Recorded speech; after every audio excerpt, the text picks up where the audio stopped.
After decades of working in agriculture, for the simple reason it was being destroyed, and my work started with the ruination of Punjab in 1984 and the Bhopal disaster of the same year, with 7,000 people were killed by a gas leak. I've realized that agriculture is one of the most creative acts that human beings can be engaged in. And the fact that the creativity of the photographers and the creativity of the small farmers has come together in this exhibition does make for a powerful story. So for everyone who's worked, and I know you worked three years, Francesca, and the Gaia team and everyone, the photographers, the farmers who allowed themselves to be photographed, because that can be an issue in many places these days. There's a recent book of mine called Who Really Feeds the World? And it, in very simple terms, addresses the three big myths: that large-scale farming feeds the world, that chemicals and GMOs feed the world, and corporations feed the world. And it runs through each of these arguments.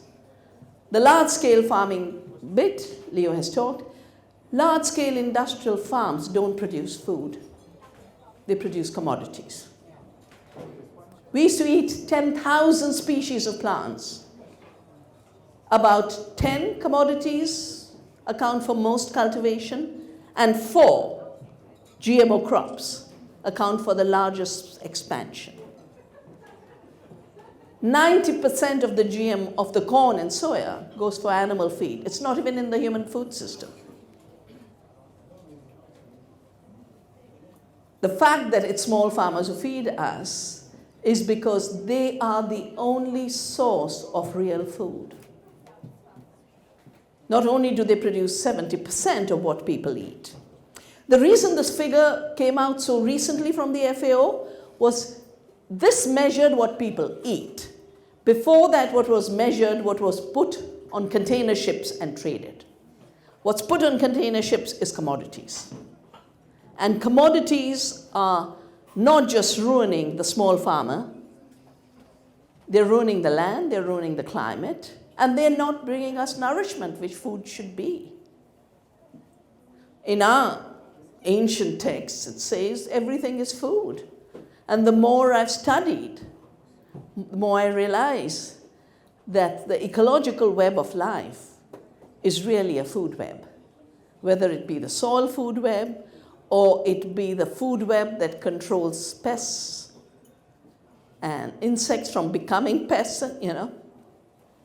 I don't think pests and weeds are part of good agriculture. They're a symptom of bad agriculture, created by monocultures. And why did we need monocultures? Because the chemical industry that became super smart at killing people in Hitler's concentration camps and in the war decided to just retool these chemicals as agrochemicals. Even the fertilizers were really explosives. That's why every second bomb we hear about is a fertilizer bomb. Oklahoma, Oslo, Afghanistan, just look at the number of the bombings these days that are fertilizer bombs. So these are instruments of war, and they never belong to our food system.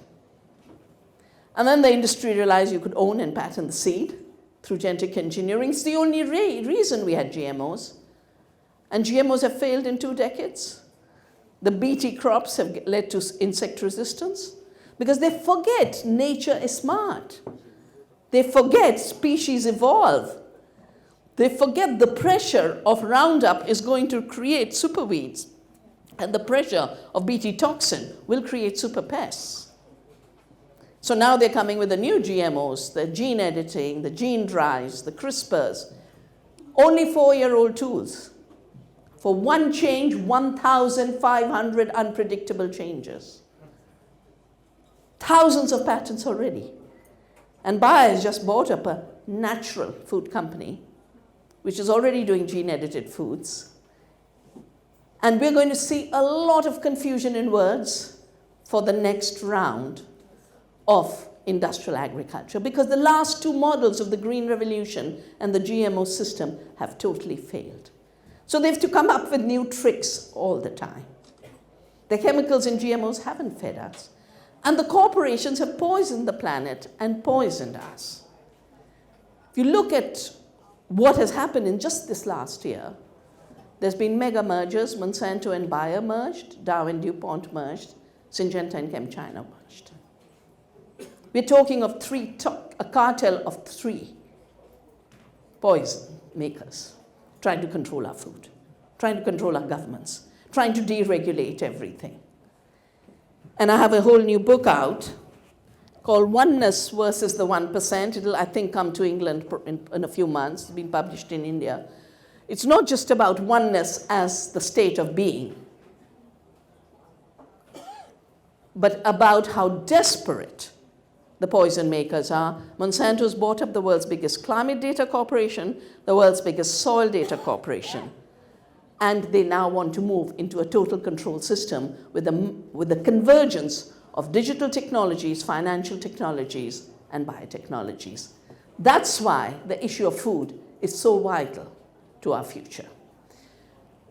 The book I mentioned, Who Really Feeds the World, showed that 75% of all ecological destruction, whether it's of soil or water, 50% of climate change, 75% destruction of most biodiversity, 93% devastation of biodiversity of cultivated plants, is all because of industrial farming. And 75% of the chronic diseases of our time come from industrial farming. Between these two catastrophes, we have about 100 years for our species to live on a planet that allows us to live, that functions like Gaia. I just organized a biodiversity congress in Dehradun, and the chief minister of our state said it so honestly. He said, biodiversity doesn't need us, we need biodiversity. The earth doesn't need us. We need this living planet. Of course, the desperate billionaires, that 1%, now think they'll move to Mars. Yeah. No, they're all saying the earth is no good. Well, the earth is the only place that's a living planet. This is where all these amazing small farmers have created so many different kinds of crops. I can't figure out whether it's a colocasia or what they eat in Hawaii, but I think it's a colocasia, the richest source of iron and delicious tubers, and we make a lovely pakora with the leaves. So not only do we have diverse foods, each plant is used in 50 ways. And that's the knowledge of women. That's why corporations don't feed us, women do. And we have a huge women's movement to say no more poisoned food, no more destruction of the soil and the land and Mother Earth. On the 2nd of October, which is Gandhi's birth anniversary, and this year is the 150th anniversary beginning, we did a big festival like this, where women from across India came and made their typical breads with their typical grains. And we've launched a campaign called Our Bread, Our Freedom. Because, you know, this land is where the East India Company was created, 1600. And the East India Company was removed in 1857 by the first Indian movement. They call it the Sepoy Mutiny in British history. But it was really a freedom movement. And you know how it spread? Because they hung you if they heard you talk about freedom. The way people spread freedom was by spreading bread. It was called the Chapati Revolution. If I passed a chapati to you and you accepted it, you've joined the freedom movement. I have a new book out on our 31 years of research, and I just want to show you some graphs. Even the FAO recognizes that the smaller the farm, the more it produces. This is a scientific fact. Because when you move to larger farms, the two things you have to destroy is knowledge and care. And you have to replace caring people, knowledgeable people, small farmers, with toxic chemicals and giant machines. And that's where the next step is now, farming without farmers, surveillance, spyware in the tractors. It is not what will give us food. Food is the continuum of our life and our freedom.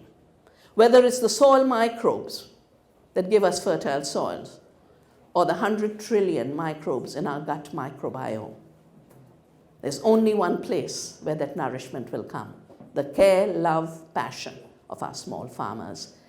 It is not a luxury for us to defend them. It's an imperative. It's a health imperative, it's an ecological imperative, it's a political imperative of freedom from the toxic cartel. It's a spiritual imperative. And food is not a product, it is life itself. Thank you.